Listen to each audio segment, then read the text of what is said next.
হযরত উম্মে হাবিবা রাদিয়াল্লাহু আনহা, উম্মুল মুমিনিন হযরত উম্মে হাবিবার ভাই মারা গেল, ওনার ভাইয়ের ইন্তেকাল হয়েছে।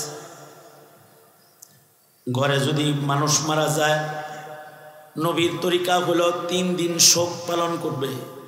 শোকার্ত থাকবে কয়দিন? হ্যাঁ বলেন, কয়দিন?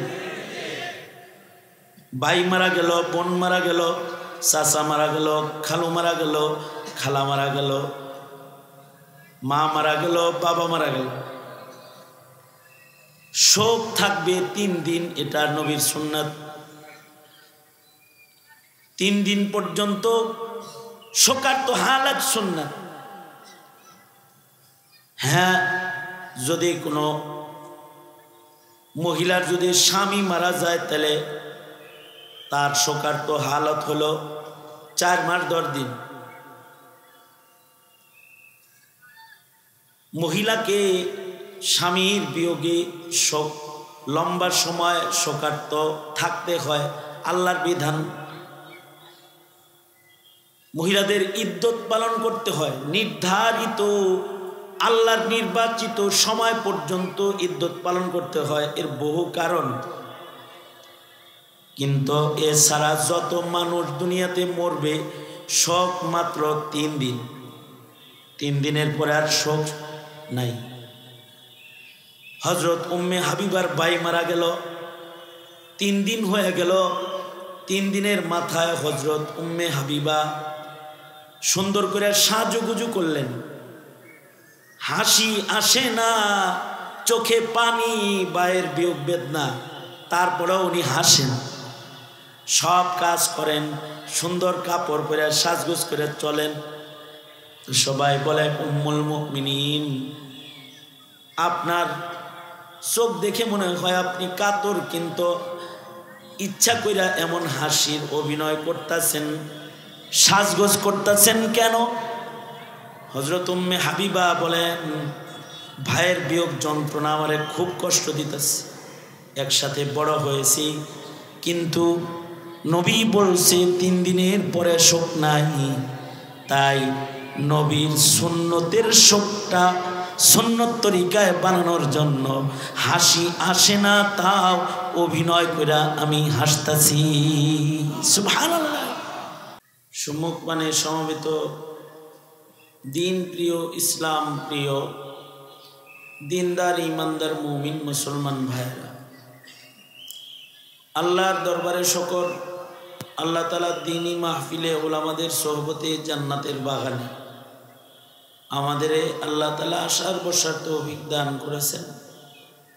কালিমাতুশ শকর পড়ি, শুকরিয়া আদায় করি, জবান খুলে মুহাব্বতে সমস্বরে সকলে বলুন আলহামদুলিল্লাহ।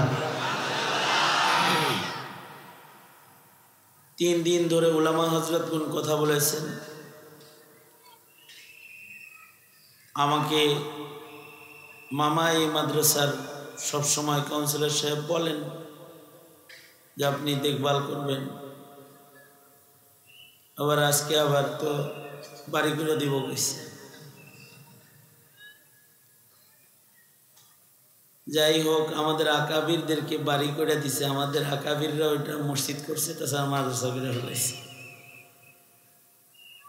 যদি আমারে বাড়ি দেয় তাহলে আর একটা খানকা অথবা মাদ্রাসা অথবা মসজিদের জায়গা বাড়বে।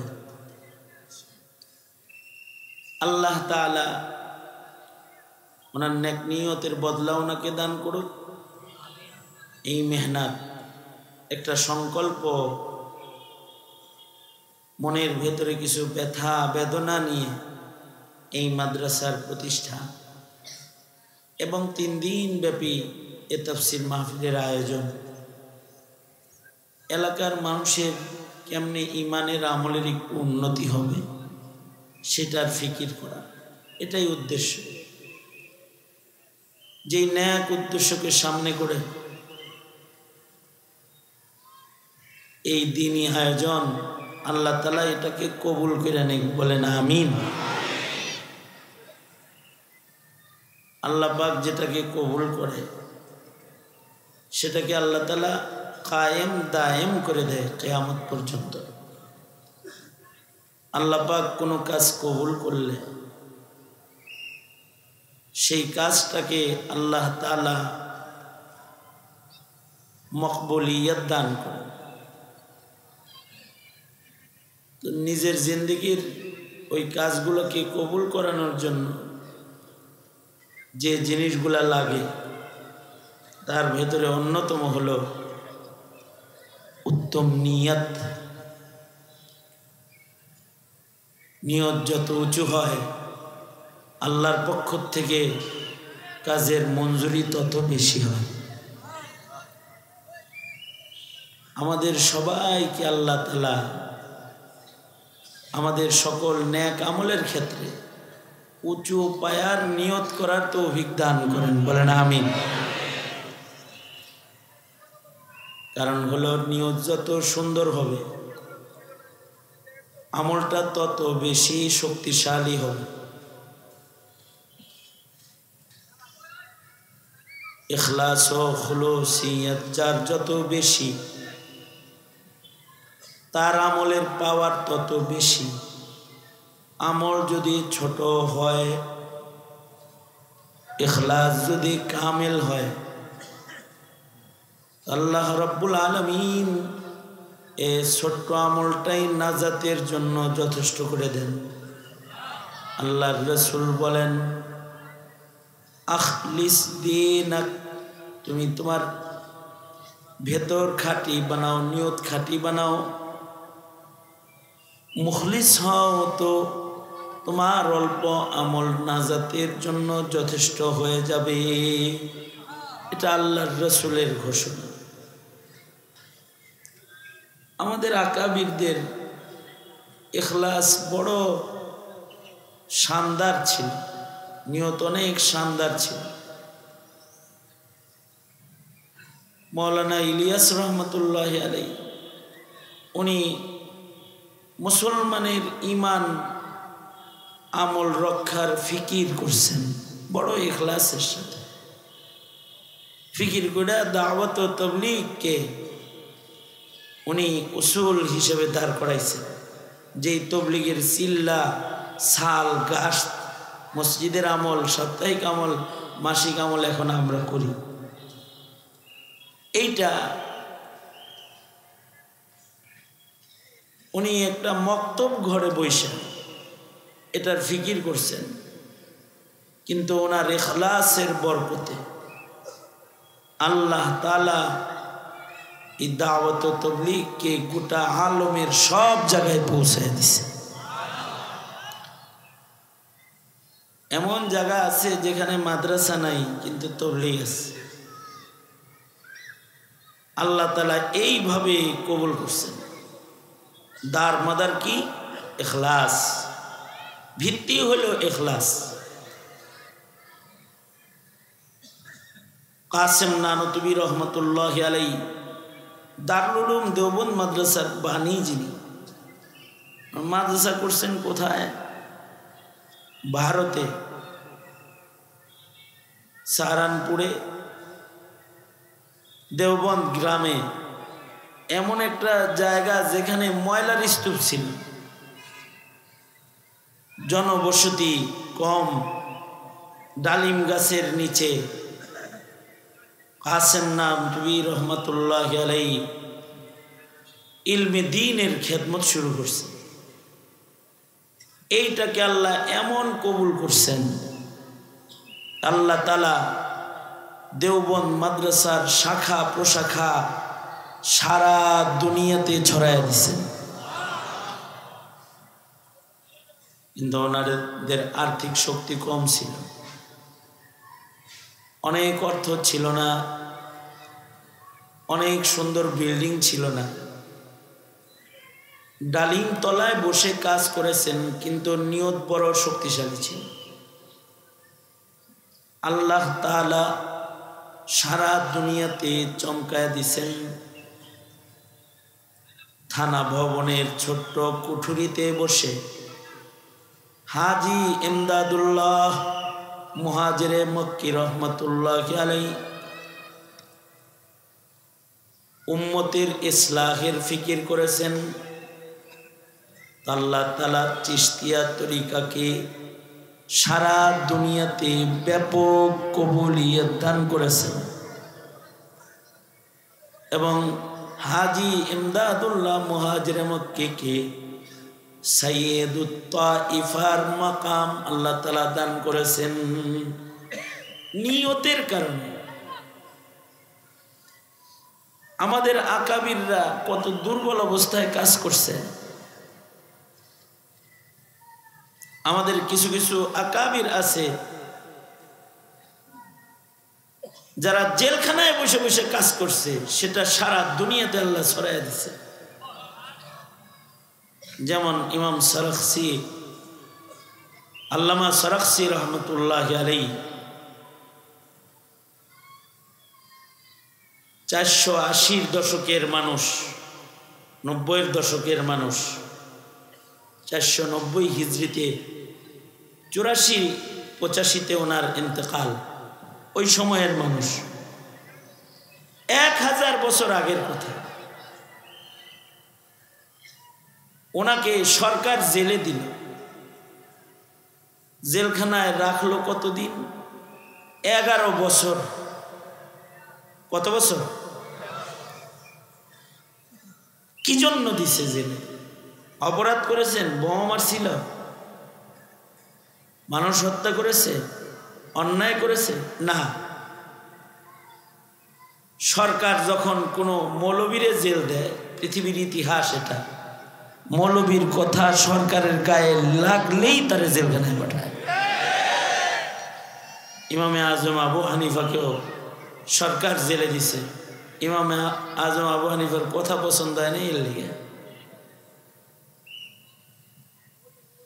শেখুল ইসলাম ইবনে তাইমিয়াকে জেলে দিছে, ওনার মাসআলা পছন্দ হয় নাই, এজন্য শেখুল ইসলাম ইবনে তাইমিয়া জেলখানার থেকেই ওনার লাশ বের হয়েছে। আশ্চর্য বিষয় হলো, সকালবেলায় জেলখানার থেকে লাশ বের হয়েছে, সন্ধ্যায় দাফন হয়েছে। নারী পুরুষ, মহিলারা বোরকা পরে, পুরুষরা দলে দলে ইবনে তাইমিয়ার বিদায় দেওয়ার জন্য রাস্তায় কাতার কাতার হয়ে দাঁড়ায় গেছে। ওনার লাশটা কবরে যাইতেছে। এবং আশ্চর্য বিষয় হলো, মানুষ ওনার মৃত দেহের উপরে, ওনার লাশের উপরে জামা ফিক্কা দিত। সেই জামাটা ওনার লাশের উপরে টাচ কইরা এটাকে বরকতের জন্য ঘরে নিয়ে গেছে। একটা মানুষের মরা লাশের এত কদর হয়েছে কখন? যখন তিনি মুখলিস হইছেন, তো আল্লাহ তাআলা ওনার শানকে বাড়ায়া দিছেন।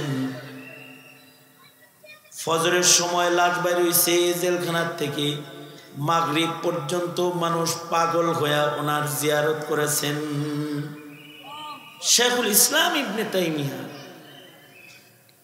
কতটা ইখলাসের সাথে যে ওনারা কাজ করে গেছেন, এ কারণে ওনারা মকবুল হয়েছেন। ইমাম সারাখসিও জেলখানায় রইলেন 11 বছর।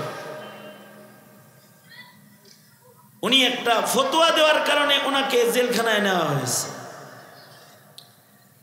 কি ফতোয়া দিছে?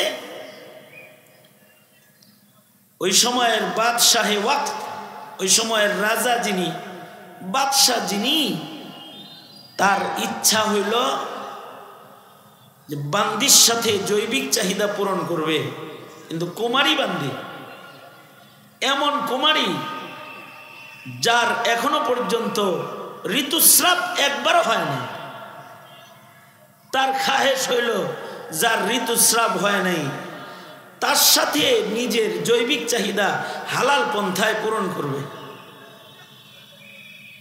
বান্দি জায়েজ আছে, কিন্তু ইমাম সারাখসি ফতোয়া দিলেন, যতক্ষণ পর্যন্ত এই বান্দি, সুন্দরী বান্দি, এর যতক্ষণ পর্যন্ত হায়েজ না হবে, একটা ঋতুস্রাব না হবে ততক্ষণ পর্যন্ত তার সাথে কোনো মেলামেশা মনিবের জায়েজ নেই। বাস এই ফতোয়াটা বাদশার গায়ে লেগে গেল। এই ফতোয়া দেওয়ার কারণে ওনাকে জেলখানায় ফেলে দেওয়া হলো 11 বছর।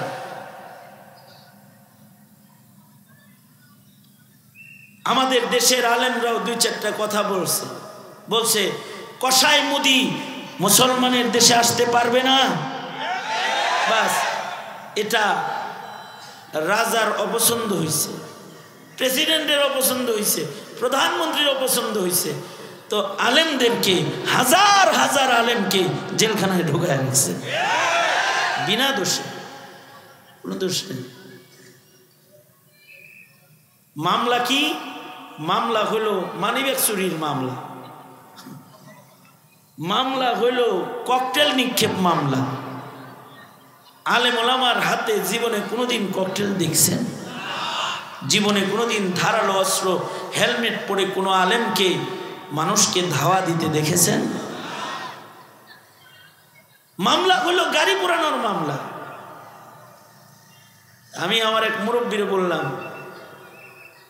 মিশা মিশা মামলা বানাইলো, ককটেল মামলা, জ্বালাও পোড়াও মামলা, এর কোনো অস্তিত্ব আছে?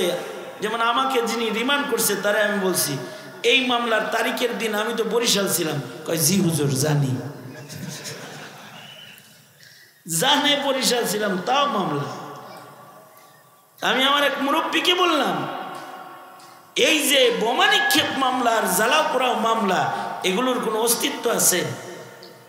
মুরব্বী বড় একটা সুন্দর কথা বলছে, ওনার কথাটা আমার সব দুঃখ মুছে গেছে। উনি বলে তোমরা তো খালি ককটেল মারো নাই আর আগুন ধরাও নাই, তোমরা অনেক বড় বড় কিছু করে বলো, তোমরা পারমাণবিক বোমা মারছো। কারণ তোমাদের মুখের এক একটা কথা বাতিলের সমাজে পারমাণবিক বোমার চেয়ে বেশি আক্রমণকারী। আর তোমাদের এক একটা ফতোয়া মুসলমানের দেশের নাস্তিকতার চাষাবাদ আর হিন্দুত্ববাদ আর কাদিয়ানি মতবাদ যারা চাষ করে তাদের জ্বর সহ আগুন দিয়ে জ্বালায়া দেওয়ার বারুদ তোমাদের কথা। তোমাদের জীবনে দিব কেন?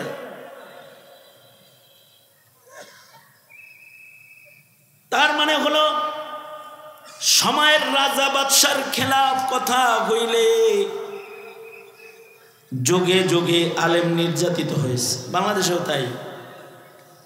বাংলাদেশের আলেমরা অপরাধী নয়, তাদের অপরাধ হলো যারা জেলবন্দি, তাদের অপরাধ হলো সরকারের সিদ্ধান্ত, যা তার সিদ্ধান্ত তারা মানে না।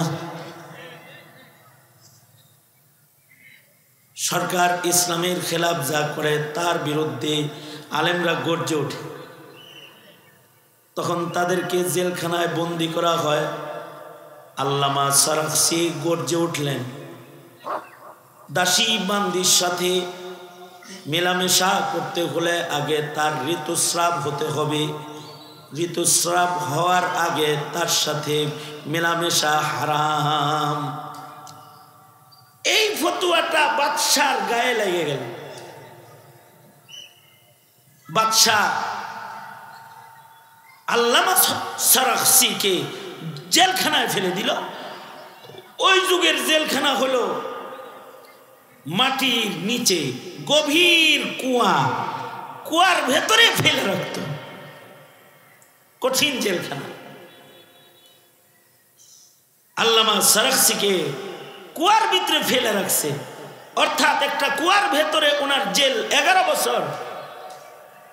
এই কূপের ভেতরেই উনি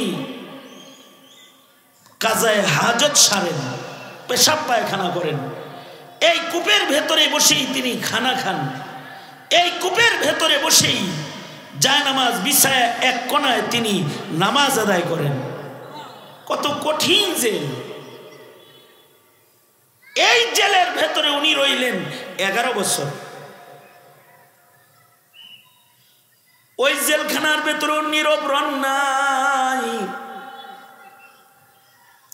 ওনার ছাত্ররা জেলখানার পাশে এসে বসে গেল,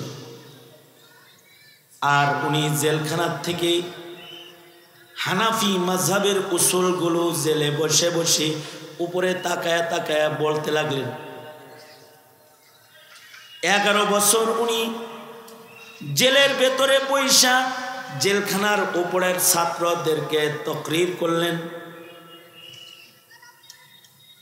আল মাবসুত, মাবসুতের মুকদ্দমার ভেতরে আছে, জেলখানার ভেতর থেকেই উনি বলতেছেন আর ছাত্ররা উপরে বইয়া লিখতেছে। 11 খণ্ড উসুলে ফিকহের কিতাব ছাত্ররা লেখলো, আর উস্তাদ কুয়ার ভেতর থেকে বৈশা বৈশা বলল। হানাফি উসুলের জবরদস্ত একটা পূর্ণাঙ্গ কিতাবও তিনি জেলখানায় বসে তাকরির করলেন, আর ছাত্ররা উপরে বসে বসে লেখল। বর্তমান মাবসুত 30 খণ্ডের নতুন ছাপা হয়েছে। এই 30 খণ্ডের অধিকাংশ তাকরির উনি জেলখানার বন্ধ জায়গায় অন্ধকারে বসে বসে কোনো কিতাব ছাড়া, কলম ছাড়া তাকরির করেছেন, আর ছাত্ররা উপরে বসে বসে ওনার তাকরির লিখেছেন। আজকে ফতোয়া দিতে হলে তার কিতাব খুলে দেখে ফতোয়া দিতে হয়। কতটা নির্যাতিত, কতটা নিগৃহীত, আর কতটা বন্দিত্ব নিয়ে কাজ করেছেন, কিন্তু মহান আল্লাহ ওনার খিদমাতকে কবুল করেছেন। আজকে 1000 বছর পরে ওনার কথাগুলোকে সুন্দর কাগজে চেপে নিজের আলমিরায় রেখে কিতাব খুইলা যখন পড়ে মাসআলার হল হয়ে গেলে সরাফসিকে পায় না, কিন্তু তার কিতাবের পাতায় চুমা দিয়া বলে কত কাজ করে সরে আল্লাহর বান্দা, কিতাবের ভেতরে চুমা খায়। ওনাদের শক্তি কি? ওনাদের মৌলিক শক্তি হলো ওনাদের ইখলাস। আমাদের ছাত্রদেরকে আমরা পড়াই ইলমুস সিগা, এই কিতাব জেলখানায় লেখা হয়েছে, জেলের ভেতরে বসে কিতাব লিখেছে, সেই কিতাব পড়ে সরফ শিখতে হয়, ইলমুস সরফ শিখতে হয়। তাদের জেলখানার খেদমত প্রত্যেকটা আলেমের সামনে চলে গেছে।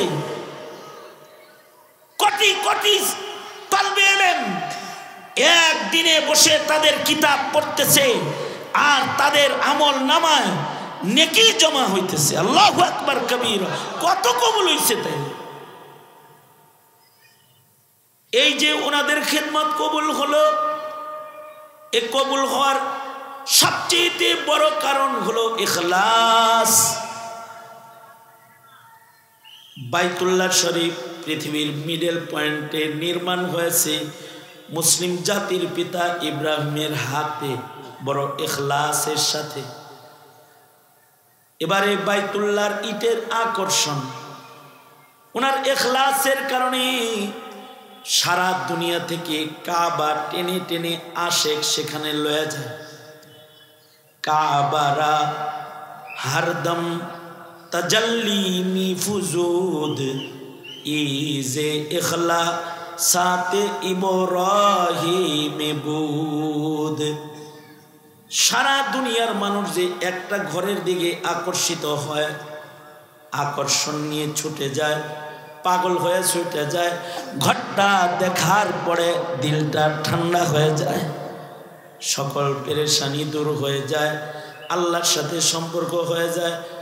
এর ইটের ভেতরে এমন মানুষের হাত লাগছে যার ইখলাস বড় আলী, যাকে আল্লাহ তাআলা নিজের বন্ধু বানায়েছেন, খলিল বানায়েছেন। এ কারণেই আমাদের আকাবিরদের খুলুসিয়তের কারণে গাছতলায় অথবা নর্দমায় অথবা কূপের ভেতরে বসে অথবা মরুভূমির উপরে এক কোণে বসে যে খিদমতটা করেছেন সেটাকেও আল্লাহ তাআলা ব্যাপক মকবুলিয়ত দান করেছেন। কারণ কি? শক্তি হলো তাদের ইখলাস, তাদের নিয়ত। এ কারণে একটা মুমিনের জীবনের সকল কাজের আসল ভিত্তি মুমিন যেটা ঠিক করবে সেটা হলো নিয়ত। নিয়ত ঠিক হবে তো তার ছোট আমল বড় হয়ে যাবে। রুব্বা আমালিন সগীরিন তুআযিমুহুন নিয়াহ, রুব্বা আমালিন কাবীরিন তুসাগগিরুহুন নিয়াহ। নিয়তে গন্ডগোল হবে তো বড় আমল ছোট হয়ে যাবে, নিয়ত ভালো হবে তো ছোট আমল কিন্তু এটা অনেক দামি হয়ে যাবে। এ কারণে আপনার আমার জীবনে মুখে একটি তাসবির উচ্চারণই হোক, এক রাকাত নামাজ হোক, একটা মাহফিলের কিছু সময়ের বয়ান হোক, একটা মাহফিলের ব্যবস্থাপনা হোক, অথবা একটা মসজিদের ছোট্ট একটি সাদাকার আমল হোক, অথবা কোনো দ্বীনি মাদ্রাসায় সাদকা খায়রাতের আমল হোক, মানব জীবনের সব আমলের এক নাম্বার ভিত্তি হবে নিয়তের উপরে। নিয়ত ভালো, আমল ভালো। আমলটা কবুল হওয়ার জন্য দ্বিতীয় লক্ষণীয় বিষয় হলো সুন্নাত, নবী পাকের তরিকায় আমলটা করা। মানব জীবনের কোনো আমল ততক্ষণ পর্যন্ত আল্লাহর কাছে মূল্যবান হয় না যতক্ষণ পর্যন্ত সুন্নত না থাকে। বান্দার আমলের ভিতরে যখন সুন্নত হয় তখন বান্দার আমলটা মকবুল হয়। আর আমলের ভিতরে যত নবীর সুন্নত কমে আমলটা তত দুর্বল হয়। নিজের ব্যক্তিগত কাজ, পেশাব পায়খানা ওযু ইস্তেনজার নিজের ব্যক্তিগত কাজও যদি কেউ সুন্নত তরিকায় করে তাহলে সুন্নতের বরকতে মানব জীবনের সকল কাজগুলো ইবাদতে পরিণত হয়। তাকমিলে মারিফত হে मोहब्बत रसूलुल्लाह की है बंदगी, खुदा की है इताअत रसूलुल्लाह की। জীবনের সকল কাজ এটা বন্দিগি হবে তখন, নবীর তরিকা মতো হবে যখন, নিজের তরিকা মতো না, নবীর তরিকা। তাবলীগ করবা নবীর তরিকা, নামাজ পড়বা নবীর তরিকা, নসিহত করবা নবীর তরিকা, আমল করবা নবীর তরিকা, ঘর থেকে বের হইবা নবীর তরিকা, ভিতরে ঢুকবা নবীর তরিকা, পেশাবখানায় ঢুকবা নবীর তরিকা, পেশাবখানার থেকে বের হইবা নবীর তরিকা। যার জিন্দেগিতে ইমানের পাশাপাশি নেক আমলের ভেতরে নবীর তরিকা যত বেশি মিলবে তার জিন্দেগির মূল্য তত বাড়বে। আশ্চর্য আমাদের আকাবিররা, ওনারা খুইটা খুইটা খুইটা খুইটা ছোট ছোট আমলকেও নবীর তরিকায় ফেলছেন। যেমন সাহাবায়ে কেরাম, তাবেঈন, তাবে তাবেঈন, আইম্মা মুজতাহিদিন, ওলিয়া কেরাম, বুজুর্গানে দ্বীন খুইটা খুইটা খুইটা খুইটা নবীর তরিকার সাথে নিজের জিন্দেগি মিলাইছে। হযরত উম্মে হাবিবা রাদিয়াল্লাহু আনহা, উম্মুল মুমিনিন হযরত উম্মে হাবিবার ভাই মারা গেল, ওনার ভাইয়ের ইন্তেকাল হয়েছে। ঘরে যদি মানুষ মারা যায় নবীর তরিকা হলো 3 দিন শোক পালন করবে। শোকার্ত থাকবে কয়দিন? হ্যাঁ বলেন কয়দিন? ভাই মারা গেল, বোন মারা গেল, চাচা মারা গেল, খালু মারা গেল, খালা মারা গেল, মা মারা গেল, বাবা মারা গেল, শোক থাকবে 3 দিন। এটা নবীর সুন্নাত। 3 দিন পর্যন্ত শোকার্ত হালাত সুন্নাত। হ্যাঁ, যদি কোনো মহিলার যদি স্বামী মারা যায় তাহলে তার শোকার্ত হালত হলো 4 মাস 10 দিন।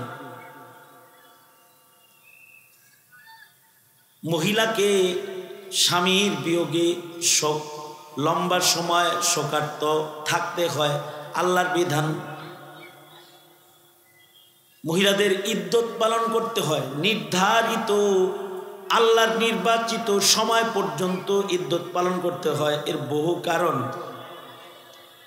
কিন্তু এছাড়া যত মানুষ দুনিয়াতে মরবে শোক মাত্র 3 দিন, 3 দিনের পরে আর শোক নাই। হযরত উম্মে হাবিবার ভাই মারা গেল, 3 দিন হয়ে গেল। 3 দিনের মাথায় হযরত উম্মে হাবিবা সুন্দর করে সাজুগুজু করলেন, হাসি আসে না, চোখে পানি, ভাইয়ের বিয়োগ বেদনা, তারপরেও উনি হাসেন, সব কাজ করেন, সুন্দর কাপড় পরে সাজগোজ করে চলেন। তো সবাই বলে, উম্মুল মুমিনিন, আপনার চোখ দেখে মনে হয় আপনি কাতর, কিন্তু ইচ্ছা কইরা এমন হাসির অভিনয় করতেছেন, সাজগোজ করতেছেন কেন?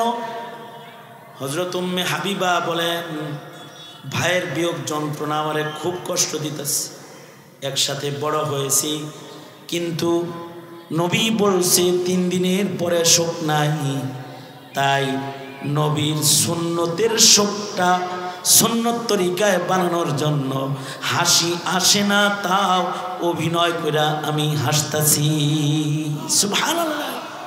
মানে নবীর তরিকায় নিজের জিন্দেগির সবকিছুকে মিলাইবার মেহনত করা।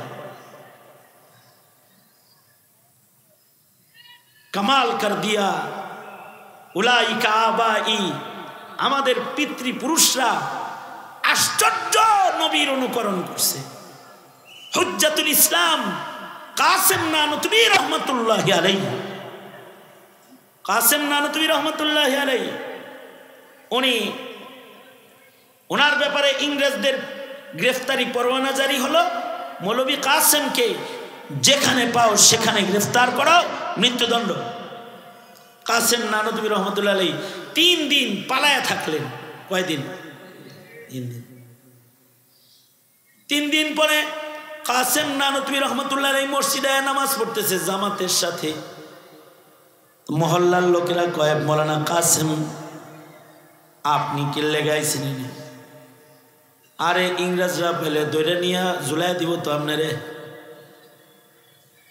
কয়েকটা সুন্নত মিল করতে এসেছি, নবীর সিরাত পয়রা দেখছি, নবীর সিরাতের ভেতরে 3 দিন পালিয়ে থাকার একটা আমল আছে।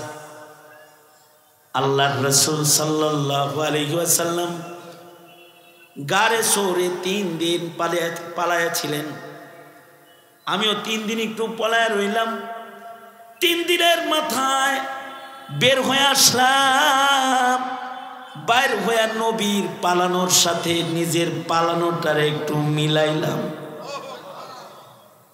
তাকমিলে মারিফত হি মুহাব্বত रसूलुल्लाह की है बंदगी, खुदा की है इताअत रसूलुल्लाह की। মানব জীবনের প্রতিটি আমল যতক্ষণ না সুন্নাত তরিকায় না হবে ততক্ষণ পর্যন্ত সেটা আল্লাহর কাছে গ্রহণযোগ্য হবে না।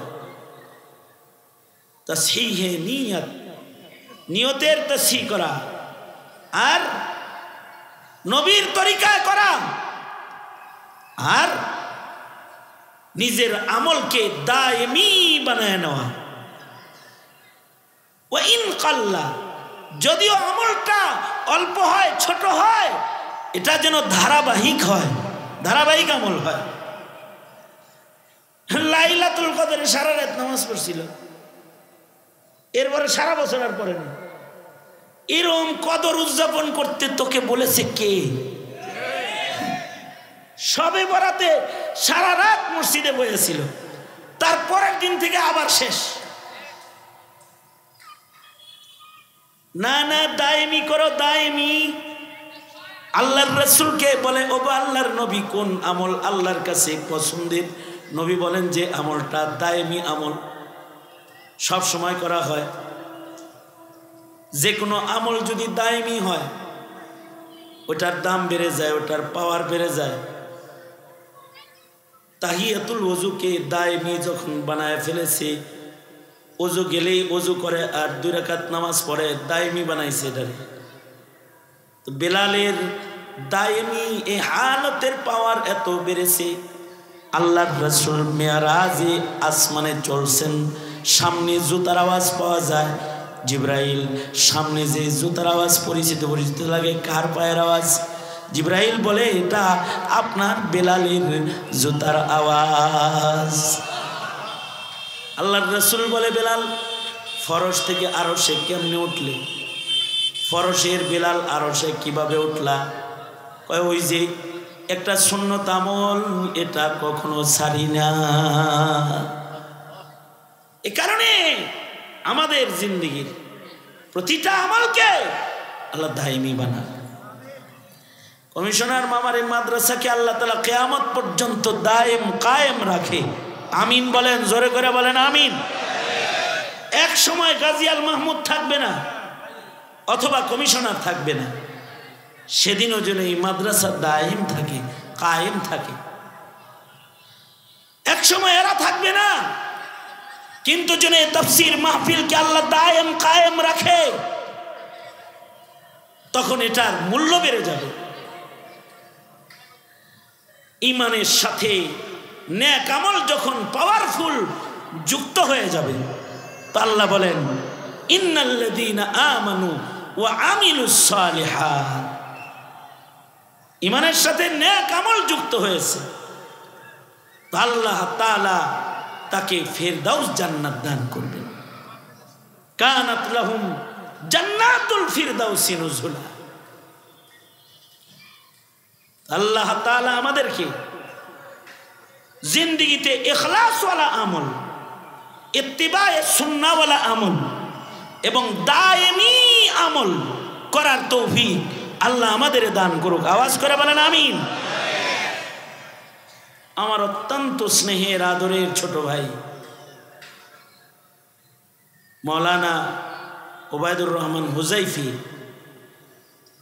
তার গোছালো ও ইলমি আলোচনা, তার এই অল্প বয়সে ওলামায়ে দ্বীনদেরকে মুগ্ধ করেছে।